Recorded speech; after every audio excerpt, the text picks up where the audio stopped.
주예배 오신 성도님들 예수님의 이름으로 환영하며 은혜 충만한 시간 되시기를 축복합니다. 제가 기도하고 찬양 함께 드리겠습니다. 하나님 아버지 감사를 드립니다. 이 땅 살아가면서 이 땅의 삶뿐만 아니라 영원한 생명 되신 주 하나님의 사랑을 받아 이 땅에서부터 영원한 그 삶에 참여하며 살아가는 복을 누리게 해주시니 감사를 드립니다. 그리고 오늘 이 저녁 우리의 삶의 가장 아름답고 복된 일인 하나님을 찬양하는 자리로 저희들을 불러주셔서 감사를 드립니다. 우리에게 늘 사랑과 은혜 베풀어 주시고 우리를 구원해 주시려고 십자가에 달리신 우리 주님의 은혜와 사랑을 이 시간 찬양하고 믿음을 고백하길 원합니다. 이 자리에 우리 주 성령 하나님께서 함께하여 주심을 믿고 영의 찬양 드리게 하여 주시옵시며 또 찬양을 통하여서 우리 또한 하나님의 충만하신 그 위로와 또한 힘을 얻는 시간 되도록 은혜 베풀어 주시옵소서. 아멘. 예수 그리스도의 이름으로 기도드리옵나이다. 아멘. 아멘. 우리 거룩하신 하나님 주께 감사드리세. 우리 찬양하겠습니다. 주께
한량없는 그분의 은혜를 늘 고백하는 복된 인생 되시길 축복합니다. 이제 마지막 곡 광야를 지나며 함께 부르도록 하겠습니다.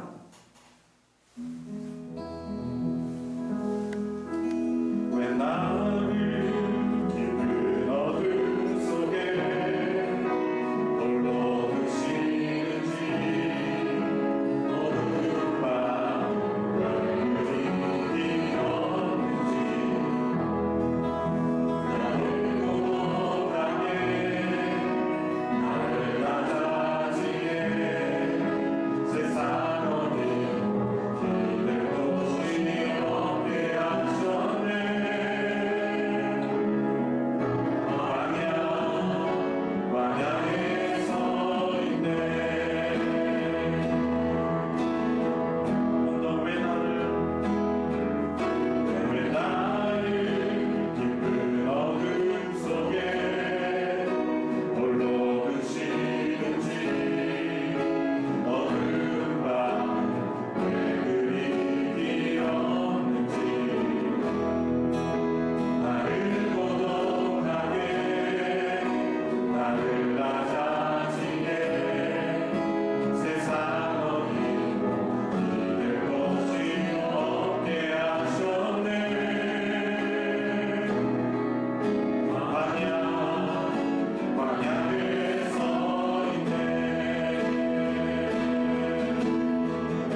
참 믿음이 충만할 때도 있었고 뭐라도 할 수 있을 것 같았는데 어떤 장애물을 만났을 때 참 한없이 우리의 무기력함과 연약함을 많이 경험합니다.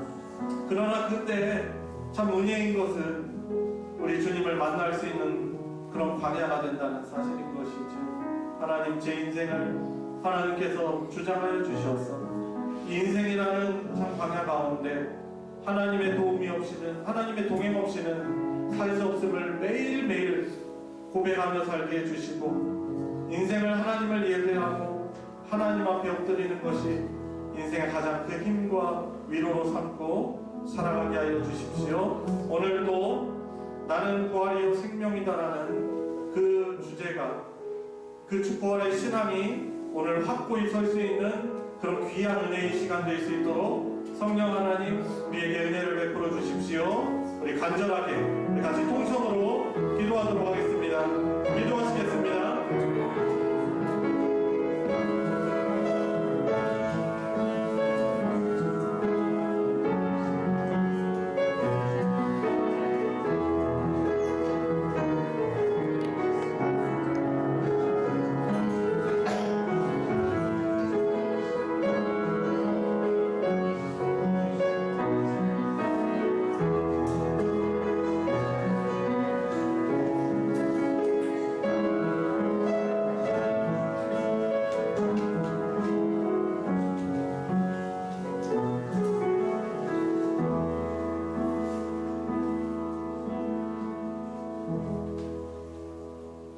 사랑과 은혜가 풍성하신 하나님, 오늘도 주님의 선한 인도하심으로 하루를 마무리하고 이 시간 구별하여 주의 전에 모여 예배드리게 하시니 감사합니다.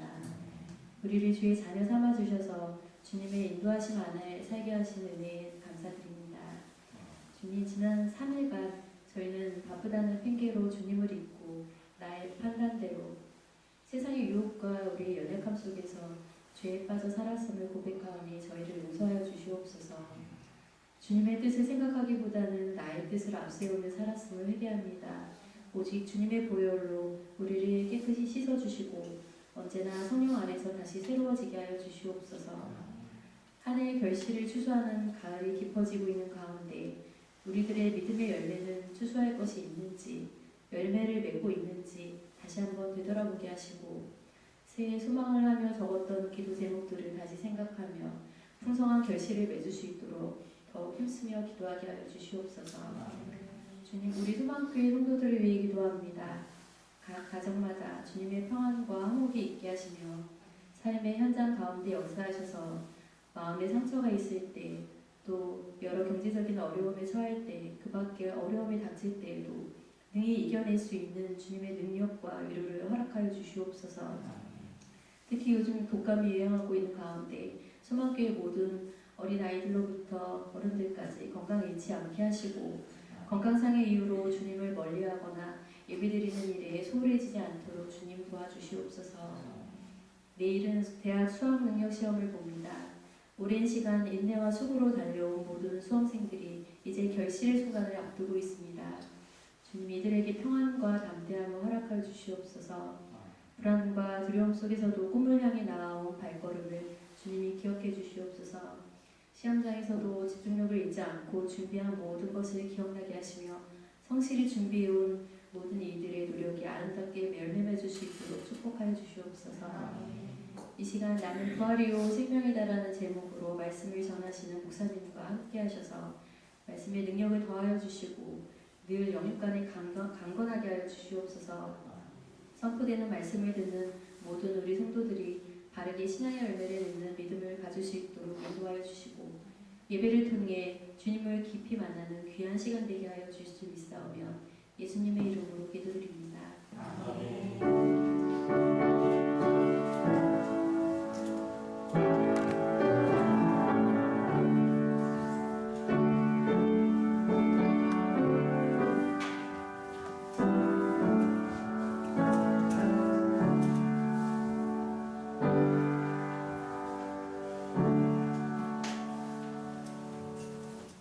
오늘 수요 성경 공부, 에고이미 성경 공부는 제10과입니다.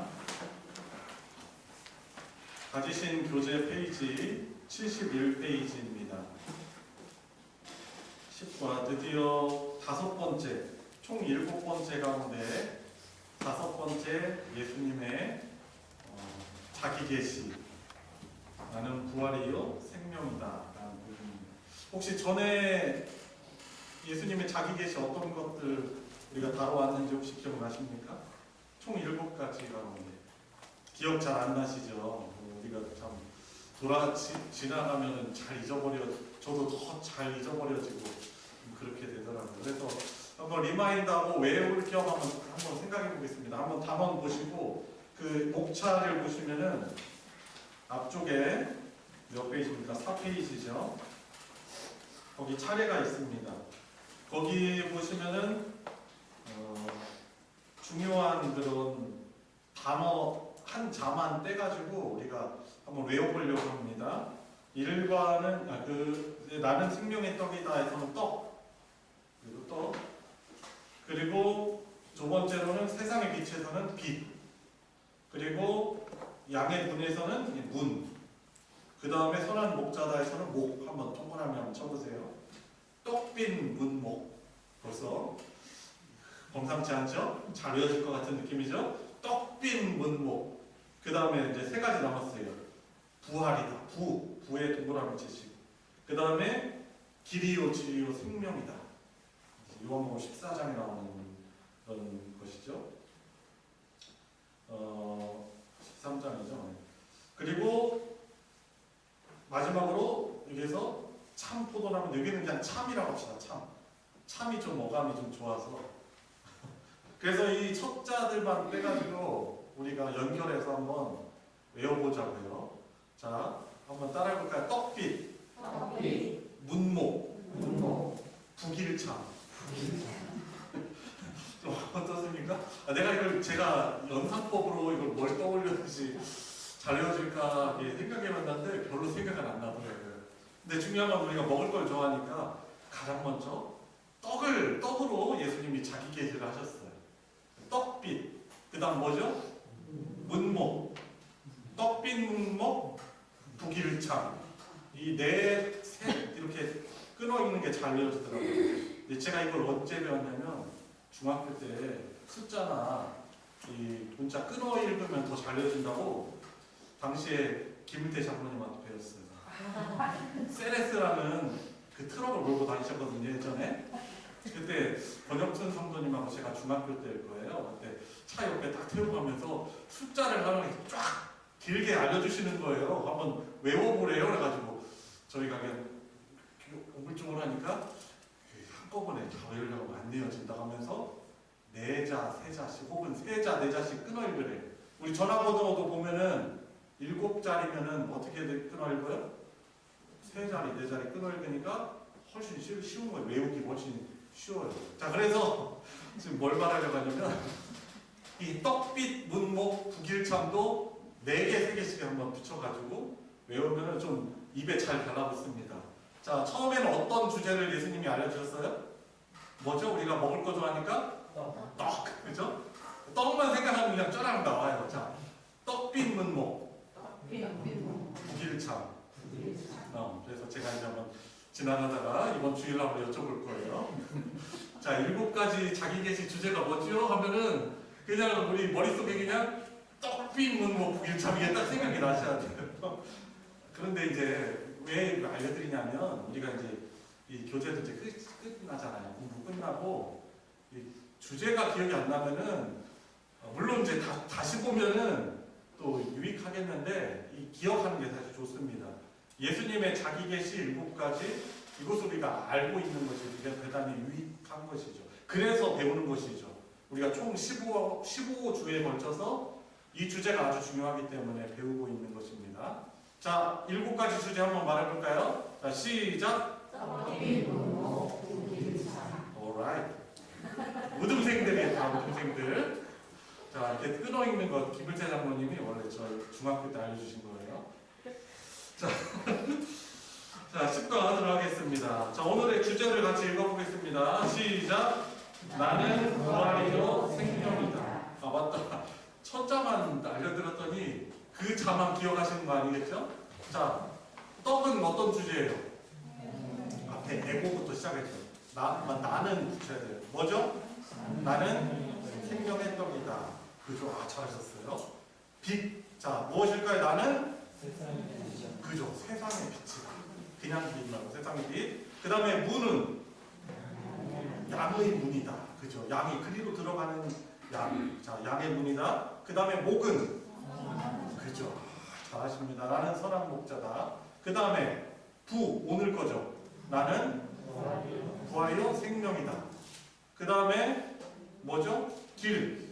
나는 그죠? 나는 길이요. 길 하면 딱 이제 나오겠죠. 이미 아시는 구절이니까. 그 다음에 참 뭘까요? 나는 참 포도나무다. 그죠? 요한복음 15장 포도나무장 가지고. 그래서 이렇게 제가 지나갈 때 물어볼까봐 기억하지 마시고 물어보진 않을게요. 저도 잊어먹어요. 자, 그러니까 잘 기억하셔서 영적인 유익 얻으시기 바랍니다. 자, 그래서 부, 나는 부활이요 생명이다라는 주제입니다. 자, 오늘 성경 본문을 같이 찾아보겠습니다. 요한복음 11장 1절부터 27절까지입니다. 요한복음 11장 1절부터 27절까지 우리 한 목소리로 읽겠습니다. 시작. 어떤 경자가 있으니 이는 마리아와 그 자매 마르다의 말 베다니에 사는 나사로다. 이 마리아는 향유를 주께 붓고 머리털로 주의 발을 닦던 자요 병든 나사로는 그의 오라버니더라. 이에 그 의인들이 예수께 사람을 보내어 이르되 주여 보시옵소서 사랑하시는 자가 병이 들었나이다 하니 예수께서 들으시고 이르시되 이 병은 죽을 병이 아니라 하나님의 영광을 위함이요 하나님의 아들이 이로 말미암아 영광을 받게 하려 함이라 하시더라. 예수께서 본래 마르다와 그 동생 나사로를 사랑하시더니 나사로가 병들었다 함을 들으시고 그 계시던 곳에 이틀을 더 유하시고 그 후에 제자들에게 이르시되 유대로 다시 가자 하시니 제자들이 말하되 라비여 방금도 유대인들이 돌로 치려 하였는데 또 그리로 가시려 하나이까. 예수께서 대답하시되 낮이 12시간이 아니냐. 사람이 낮에 다니면 이 세상의 빛을 보므로 실족하지 아니하고 밤에 다니면 빛이 그 사람 안에 오는 거로 실족하느니라. 이 말씀을 하시되 또 이르시되 우리 친구 나사로가 잠들었도다. 그러나 내가 깨우러 가노라. 제자들이 이르되 주여 잠들었으면 낫겠나이다 하더라. 예수는 그의 죽음을 가리켜 말씀하신 것이나 그들은 잠들어 쉬는 것을 가리켜 말씀하신 줄 생각하는지라. 이에 예수께서 밝히 이르시되 나사로가 죽었느냐. 내가 거기 있지 아니한 것을 너희를 위하여 기뻐하노니 이는 너희도 믿게 하려 함이라. 그러나 그에게로 가자 하시니 뒤돌아보도 하면 도마가 다른 제자들에게 말하되 우리도 주와 함께 죽으러 가자 하니라. 예수께서 와서 보시니 나사로가 무덤에 있을지 이미 나으리라. 베다니는 예루살렘에서 가깝기가 한 오리쯤 되매 많은 유대인이 마르다와 마리아에게 그 오라비의 일로 예언하여 왔더니 마르다는 예수께서 오신 말을 듣고 곧 나가 맞이하되 마르다는 집에 앉았더라. 마르다가 예수께 여짜오되 주께서 여기 계셨더라면 내 오라버니가 죽지 아니하였겠나이다. 그러나 나는 이제라도 주께서 무엇이든지 하나님께 구하시는 것을 하나님이 주실 줄을 아나이다. 예수께서 이르시되 내 오라비가 다시 살아나리라. 마르다가 이르되 마지막 날 구할 때에는 다시 살아날 줄을 내가 아나이다. 예수께서는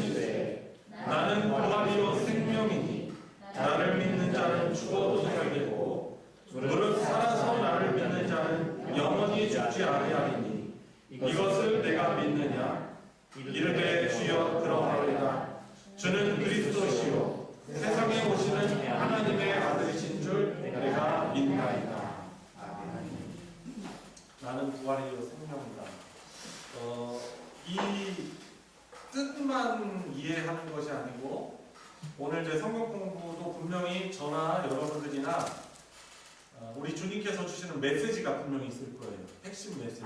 근데 그 핵심 메시지가 바로 우리를 향해서 나는 부활이요 생명이니 네가 이것을 믿느냐라고 우리에게 질문하신다는 이런 생각으로 우리가 공부하면 큰 유익이 있을 것입니다. 자, 늘 저희 헬라어 공부를 잠깐 이제 해왔으니까 오늘도 좀 해보겠습니다. 자, 나는 이 뭐죠? 에고. 자, 부활 새롭게 나오는 단어입니다. 아나스타시스라는 단어예요. 한번 써볼까요? 아나스타시스. 러시아 여자들 이름 아나스타시아. 이 이름 많죠? 자, 부활이요. 자, 부활은 아나스타시스. 그리고 무엇 이요는 무엇이죠? 에이미. 그리고 생명. 이거 생명은 많이 들었을 거예요. 조에라는 헬라어 단어입니다. 그리고 이단은 에이미. 그래서 이제 우리가 헬라어로 한번 읽어보겠습니다. 시작. 에고 아나스타시스 에이미 조에 에이미. 그래서 부활이요 생명이다 라는 그런 주제인데요. 이 아나스타시아라는 이름이 저쪽 동부 유럽이나 러시아에 이 이름을 쓰는 여자들이 아주 많이 있어요. 소피아랑 아나스타시아. 소피아는 헬라어로 소피아가 무슨 뜻이냐면 우리나라 이름도 많은 그 이름 많은데요. 지혜. 그죠? 지혜라는 그 헬라어 단어로 소피아예요. 소피아. 우리 교회는 없으시죠? 자, 그리고 아나스타시스. 근데 아나스타시스 여기에서 이제 온 것이 여자 이름 아나스타시아라는 이름인데 부활이라는 뜻을 가지고 있어요. 되게 좋은 이름이죠, 사실. 근데 우리나라는 어떤 그룹, 가요 그룹, 그죠? 그 이름만 부활이라고 쓰고 있습니다. 자, 여는 이야기는 한번 문제만 읽고 넘어가겠습니다. 현재 겪고 있는 시련에 대해 어떻게 믿음으로 반응하겠습니까? 시련, 그죠? 페이라스모스, 시련, 이걸 이제 페이라스모스라고 하거든요, 헬라어로. 여러분들 시험이나 시련이 왔을 때 어떤 힘으로 여러분들 그것을 이겨내시나요? 오늘 부활이라는 주제와 연관해서 한번 이따가 적용 시간에 한번 답을 해보시기 바랍니다. 자, 72페이지 넘어가서 첫 번째 소주제 한번 같이 읽어보겠습니다. 시작. 예수님은 하나님의 영광을 위해 일하십니다 라는 주제입니다. 자, 관찰 질문 1번 조아영 권사님 읽어주세요. 나사로가 병들었다는 소식을 들으신 예수님은 어떤 반응을 보이셨습니까? 나사로가 병이 들었다, 죽을 병에 들었다는 소식을 예수님이 들으셨어요. 그런데 그분의 반응이 어떠신가요? 4절과 6절 어떻게 말씀하십니까? 4절에서는 죽을 병이 아니라 하나님의 영광. 하나님의 이 죽을 병이 아니래요. 지금 마르다와 마리아가 사람 예수님께 보내가지고 빨리 모셔오려고 하는 때는 엄청 급할 때거든요. 그런데 예수님은 죽을 병이 아니라고 말씀하시고 이로 말미암아 하나님의 아들이 영광받게 하려는 것이다라고 말씀합니다. 그러니까 하나님의 영광을 위해서 라고 예수님 말씀하시는 것입니다. 그리고서는 6절에는 어떤 행동을 취하십니까? 그 계시던 곳에 이틀을 더 이용하셨다라고 말하고 있습니다. 그래서 10장 같은 경우도 보면 연결되는 내용이죠. 사람들이 예수님을 돌로 치려고 하여서 잠깐 피신을 하셨어요. 충돌을 피했습니다. 그런데 그 곳에 더 이틀을 머무르셨어요. 그런데 예수님은 무서워서 머무르신 것은 분명 아닐 것입니다. 무서워서 피하는 것도 아니셨을 거예요. 분명 그분께서는 어떤 목적이 있으신 것이죠. 관찰 질문 2번 박준호 장로님 읽어주세요. 예수님이 유대로 다시 가자하시자 제자들은 방금도 유대인들이 별로 싫어했는데 또 그리로 가시려 하는가 묻습니다. 유대인들의 위협을 염려하는 제자들에게 예수님은 무엇이라고 대답하십니까? 7절부터 10절 내용인데 예수님은 무엇이라고 말씀하십니까? 주님, 선생님, 아니 사람들이 돌로 치려고 해서 이렇게 피해 왔는데 왜 거기로 가십니까? 그 동네가 베단이라는 동네인데 예루살렘에서 한 2km 정도 떨어져 있어요. 그러니까 예수님을 돌로 치려던 자들이 가까이 있고 위협이 있는 것이죠. 그러니까 제자들이 말하는 거예요. 아니 주님, 간신히 우리가 피해서 왔는데 왜 도로 가시려고 합니까? 라고 질문을 하는 것이죠. 여기에 대해서 예수님은 뭐라고 말씀하십니까? 7절부터 10절까지 내용인데 9절 10절에 나와 있죠.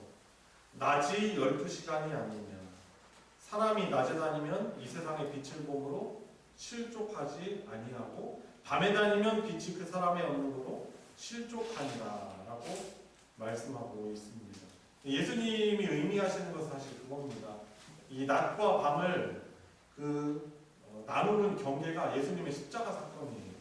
그래서 이제 가룟 유다가 예수님을 그 겟세마네 동산에 붙잡으러 왔을 때도 예수님이 이 말씀하세요. 이제 밤이니 그 때가 이르렀다. 그러니까 예수님이 십자가에 잡혀가시기 전에는 전의 시간들을 낮이라고 말씀하시는 겁니다. 자, 그래서 한번 적어보세요. 세상에 비치신 예수님께서 세상의 빛이신 예수님께서 아직 낮이기에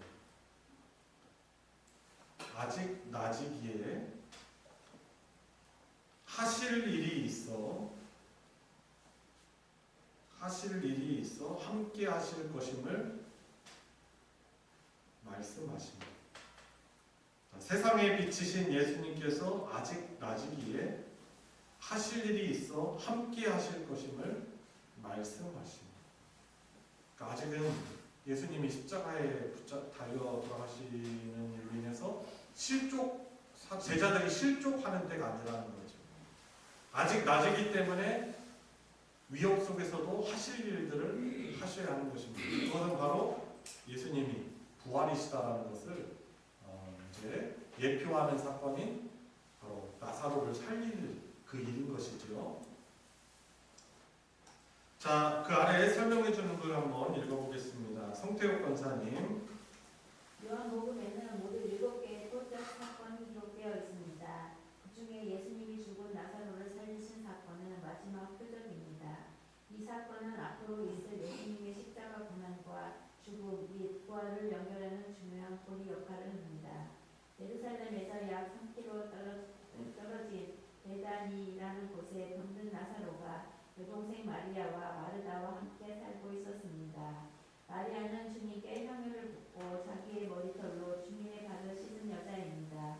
두 자매는 사람을 예수께로 급히 보내서 병들어 곧 죽게 될 오빠의 절박한 상황을 전했습니다. 그러나 예수님은 이 소식을 들으시고도 유대인들을 피해 계시던 곳에서 이틀이나 더 머무셨습니다. 이틀이나 더 머무신 것은 특별한 기다림이 있었기 때문입니다. 그것은 바로 나사로의 죽음이었습니다.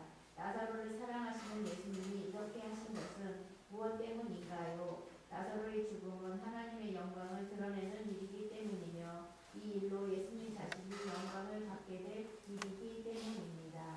네, 나사로를 살리신 사건이 요한복음에 나온 7가지의 그 표적, 바로 표적이라는 것은 그냥 보통 기적이 아니라 예수님이 하나님의 아들이심을 나타나는 기적을 표적이라고 표현을 하고 있습니다. 네, 첫 번째 표적은 요한복음 2장에 가나의 혼인잔치 아시죠? 그죠? 물을 포도주로 변하게 하시는 기적. 그게 첫 번째 표적으로 해서 총 7가지 표적인데 바로 이제 7가지 표적 가운데 요한복음에 나타난 마지막 표적이 바로 나사로를 살리시는 이 사건인 것입니다. 근데 이 사건이 아주 중요한 의미 있는 사건입니다. 지금 송 권사님 읽으신 그 부분 세 번째 줄 보면은 뭐라고 말하고 있어요? 이 사건은 앞으로 있을 예수님의 십자가 고난과 죽음 및 부활을 연결하는 중요한 고리 역할을 하는 사건이기 때문에 그런 것입니다. 자, 그래서 이 베다니가 한 2, 3km 떨어졌습니다. 예루살렘으로부터. 이제 그곳에 살고 있는데 급히 사람을 보내서 자기 오빠가 죽을 병에 걸렸다고 예수님께 전했는데도 유대인들을 피해 계시던 곳에서 이틀이나 더 머무셨다는 것이죠. 그런데 이 이틀이라는 것은 특별한 기다림이 있었다라고 우리는 해석을 합니다. 그것은 바로 나사로의 죽음인 것이죠. 바로 이 나사로를 사랑하셨지만은 예수님이 이렇게 하신 것은 이 죽은 나사로를 살림으로 하나님의 영광을 나타내시기 위해서. 그리고 하나님의 영광, 하나님의 기쁨은 무엇입니까? 바로 예수님이 하나님의 아들이시고 구원자, 바로 생명을 살리는 부활의 주님이시다라는 걸 드러내는 것이 바로 하나님의 영광인 것이죠. 자, 다음 한번 부분 남권사님 읽어주세요. 예수님은 유대인들을 피해 계시던 곳에서 이틀을 더 머무신 후 제자들에게 유대로 다시 가자고 말씀하셨습니다. 얼마 전 유대 땅에서 유대인들이 예수님의 가르침을 신성 모독이라고 하며 돌로 치고자 했기 때문에 제자들은 두려워했습니다.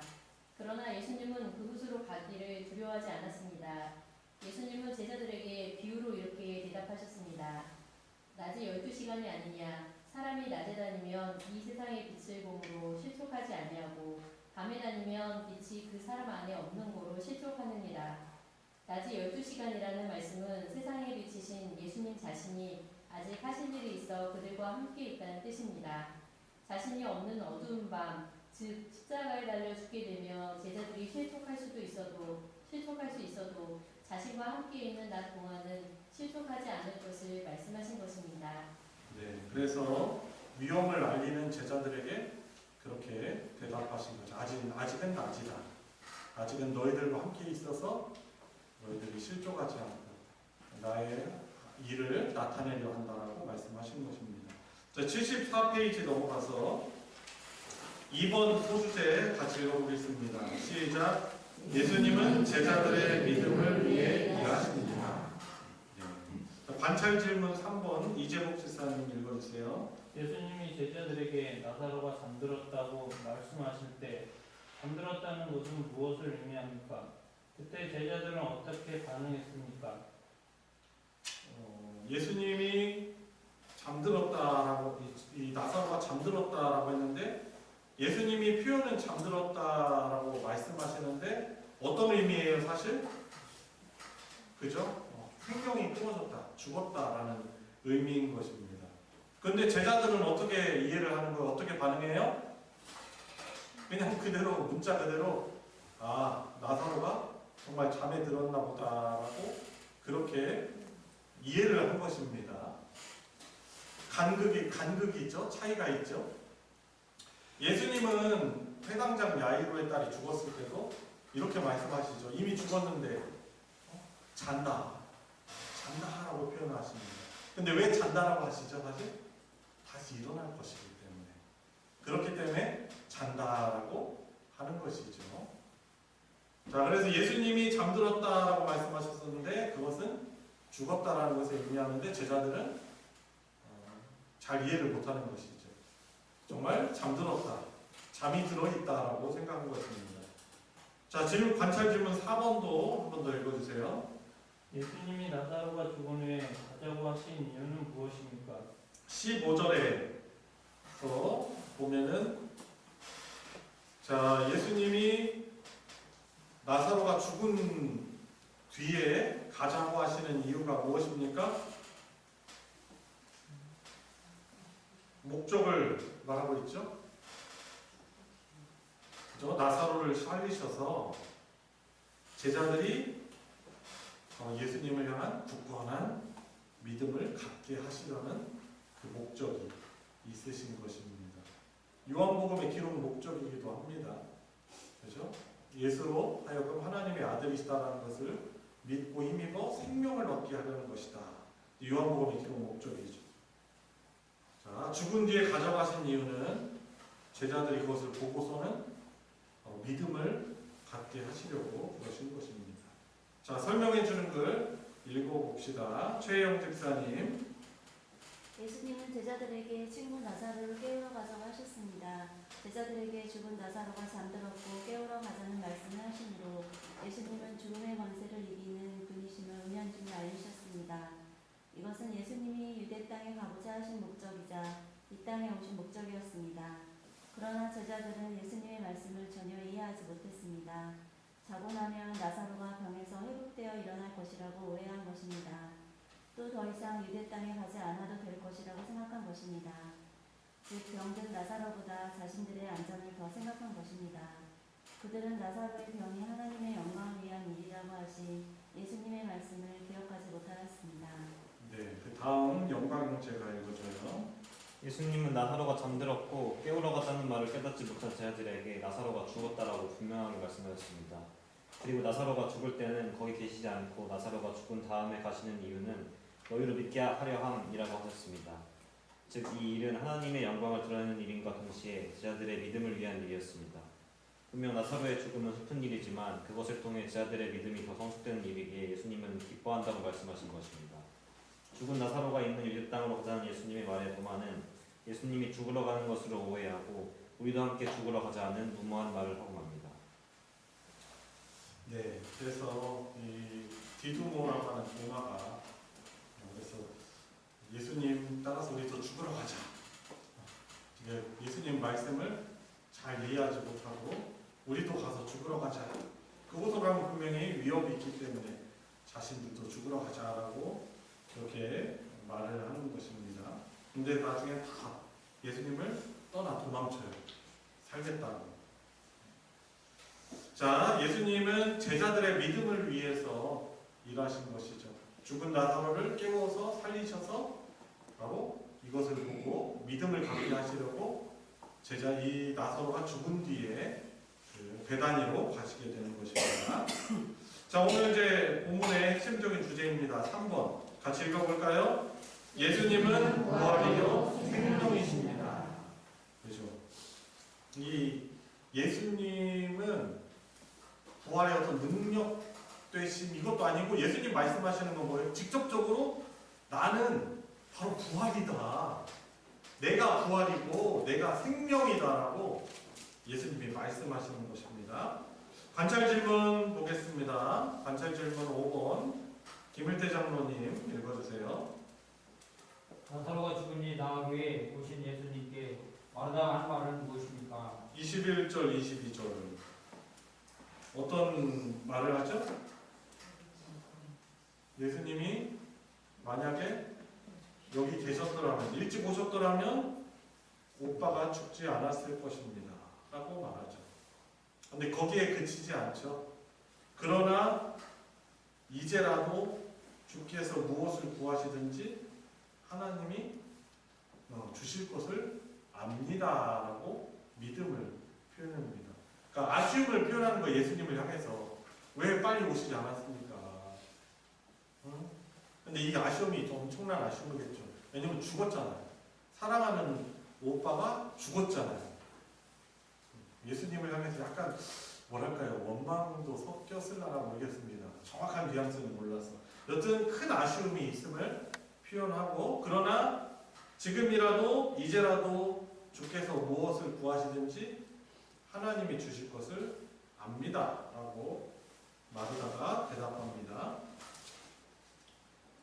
자, 관찰 질문 6번 권혁순 성도님 읽어주세요. 예수님은 자신이 어떤 존재라고 선언하십니까? 이에 대한 마르다의 고백은 무엇입니까? 25절, 26절에 오늘 핵심 구절이죠. 자, 읽어볼까요? 25절, 26절 시작. 예수께서 이르시되 나는 부활이요 생명이니 나를 믿는 자는 죽어도 살겠고 무릇 살아서 나를 믿는 자는 영원히 죽지 아니하니 이것을 내가 믿습니다. 네. 생명이다. 그리고 그래서 예수님을 믿는 자는 죽어도 살겠고 또 살아서 믿는 자는 영원히 죽지 아니하리니 이것을 내가 믿느냐 말하는 거죠. 그러니까 예수님을 믿으면 그 부활과 영생에 참여하게 될 수 있음을 우리가 생각해 볼 수 있는 것입니다. 자, 여기에 대해서 27절에 그럼 말에다가 여기에 대해서 이 예수님의 말씀에 대해서 어떻게 고백합니까? 반응합니까?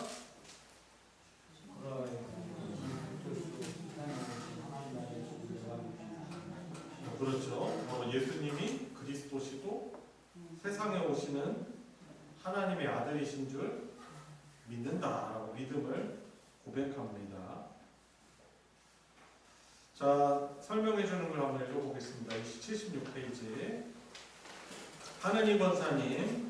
예수님이 죽은 나사로가 있는 왔을 때 나사로가 죽음이 나으리 되었습니다.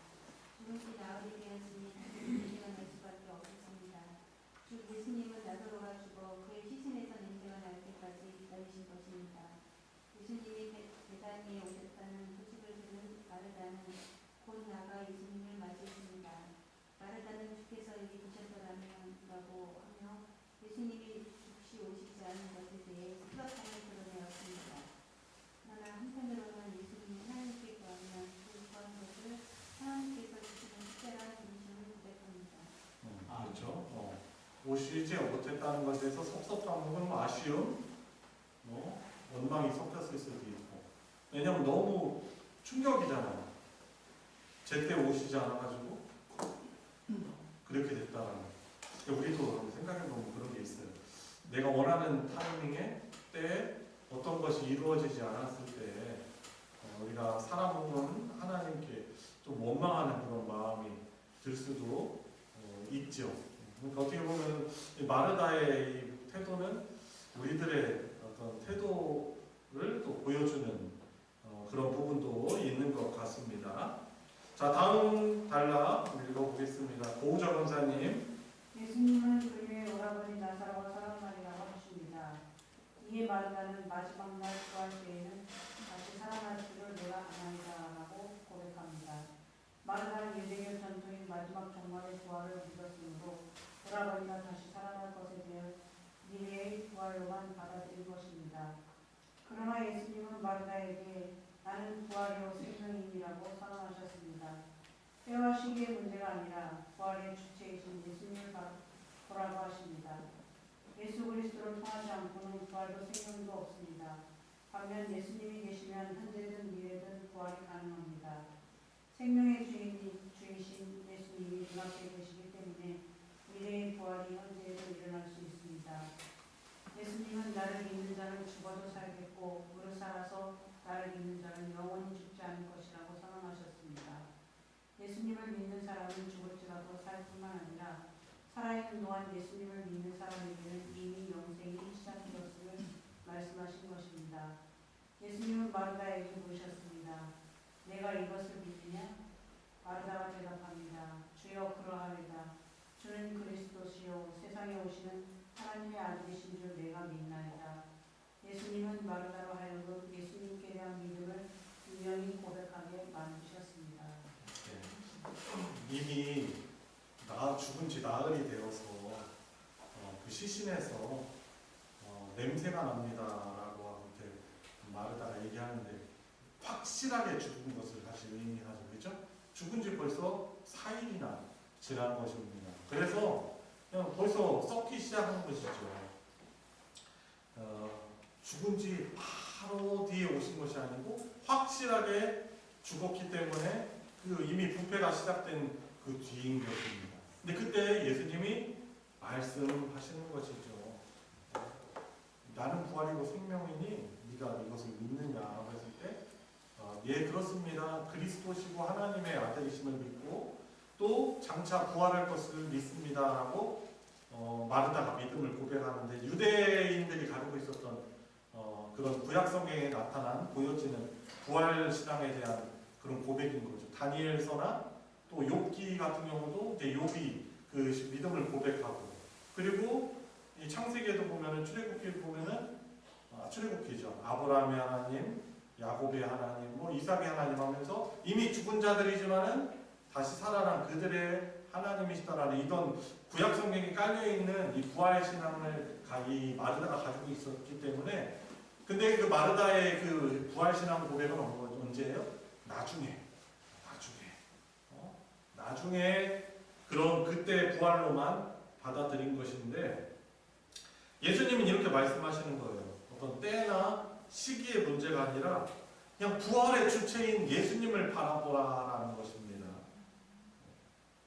예수님이 계시면 현재든 미래든 다시 부활이 가능한 것이죠. 그래서 종종 실제로 어떻게 보면은 이미 죽었다가 다시 살아난 사람들도 있죠.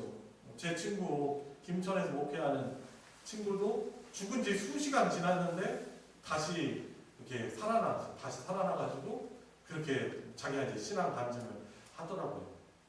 그리고 종종 그런 사람 있잖아요. 뭐 수년 전에도 티베트의 라마불교 승려가 죽은 지 며칠 되었는데 다시 살아나가지고 이제 사람들이 다 장례를 치르고 있는데 장례를 치르는 가운데 갑자기 이 사람이 그 관에서 일어나가지고 자기가 이제 지옥을 보고 왔다라고 그러면서 예수님 믿어야 한다고 예수님 믿어야 한다라고 티벳이 아니라 저기 미얀마 하여튼 그 막 승려가 그랬다고 막 하잖아요. 그런 일들이 종종 있어요. 근데 물론 그 사람들은 때가 되면 다시 죽지만 중요한 것은 우리가 이 나사로의 부활을 통해서 이 부활 자체이신 예수님을 믿고 바라봐야 한다라는 것입니다. 살아있는 동안 예수님을 믿는 사람에게 이미 영생이 시작되었음을 알리는 표현이 뭐예요? 무릇 살아서 나를 믿는 자는 영원히 죽지 아니하리라 라고 하시는 것입니다. 그러니까 여러분 우리가 살아서 믿는 사람들이잖아요. 그죠? 믿다가 죽은 사람들은 아니고 지금 살아서 믿고 있는 자들이잖아요. 근데 우리들에게 어떤 일들이 일어나고 있는 거예요? 이미 영생이 그 부활에 참여한 삶이 이미 우리에게 시작되었음을 말씀하고 있는 것입니다. 여러분 그러니까 우리 그리스도인들은요 이미 예수님의 부활에 참여한 인생을 살아가고 있는 것입니다. 이것이 얼마나 큰 참 힘과 위로와 능력이 되는지 모릅니다. 왜냐하면 죽음이 우리 사람에게 있어서 가장 무서운 것이잖아요. 그런데 우리는 이미 예수님의 부활에 참여한 인생을 살아가고 있기 때문에 뭐 죽는 것이 좋은 사람은 없지만 물론 하나님 너무나 사랑해서 빨리 죽고 싶어요 하는 그런 말을 하는 사람들은 보긴 했습니다. 그런데 이 죽음이라는 것을 두려워하지 않아요. 왜 그렇습니까? 이 땅에 살아가면서 이미 우리는 부활에 참여한 인생을 살아가고 있기 때문에 그렇습니다. 자, 그래서 예수님은 마르다로 하여금 예수님께 대한 믿음을 분명히 고백하게 만드셨다는 것을 제 오늘 본문을 통해서 우리가 알 수 있는 것입니다. 자, 마지막 페이지 78페이지 적용을 위한 질문을 한번 봅시다. 1번 자, 1번 김경숙 권사님 읽어주세요. 신자로서 이 삶을 살아가는 동안 당신의 최대 관심사는 무엇입니까? 개인적인 평안입니까? 아니면 하나님의 영광을 위한 것입니까? 네, 우리의 평안은 정말 하나님이 원하시는 거죠. 우리에게 주시려는 게 안식이기 때문에 그렇습니다. 그런데 우리가 신앙생활하면서 나의 최대 관심사가 무엇이냐라는 질문인 것입니다. 내 개인적인 평안입니까? 뭐 성공입니까? 아니면 하나님의 영광을 위한 것입니까? 여러분 하나님의 영광이 뭘까요? 하나님이 뭘 가장 우리에게 어떤 것을 원하시는 것 같아요? 우리가 예수님 영접해서 하나님의 자녀가 되고 생명을 얻고 이 땅에 살아가면서 하나님의 영광, 바로 하나님의 하나님 되심을 우리를 통해서 나타내는 것, 그것이 하나님의 영광이다라고 할 수 있겠죠. 물론 엄청나게 포괄적인 방대한 답을 할 수 있겠지만 이제 오늘 본문을 통해서 예수님의 영광은 뭐예요? 하나님 아버지 영광은 뭐예요? 바로 예수 그리스도께서 바로 하나님의 아들이시고 바로 부활이시고 생명이다라는 것을 드러내는 것이 하나님의 영광인 것입니다.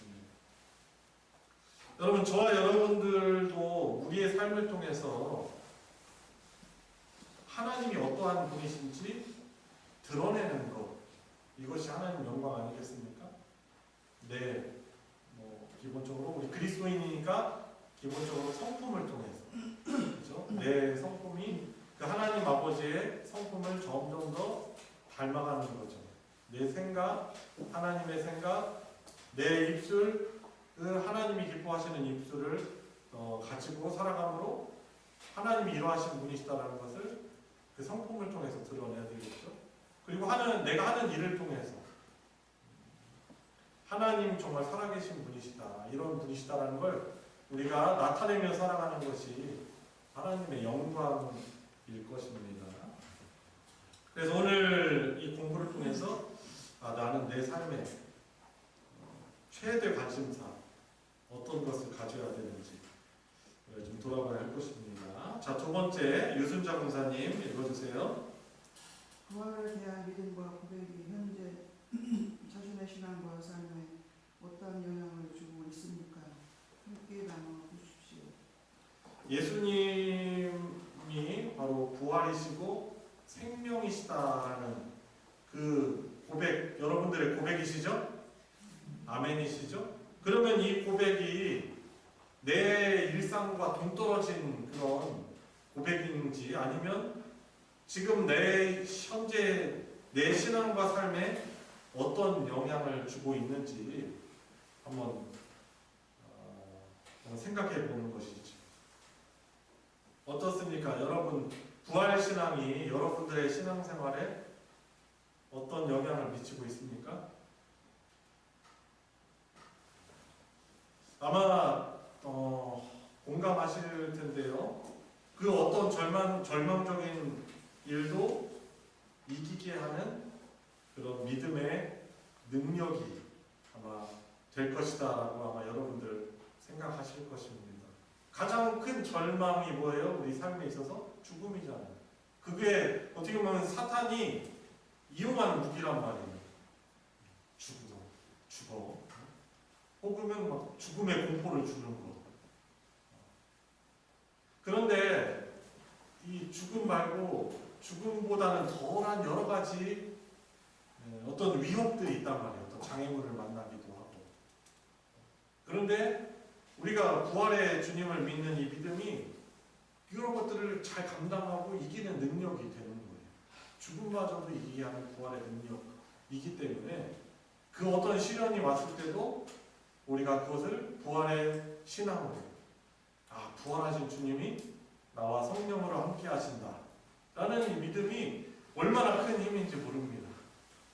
그래서 이제 다음 주도 연결되는 내용이지만, 절망과 큰 슬픔 가운데 있던 마르다와 마리아에게 어떤 일이 생겨요?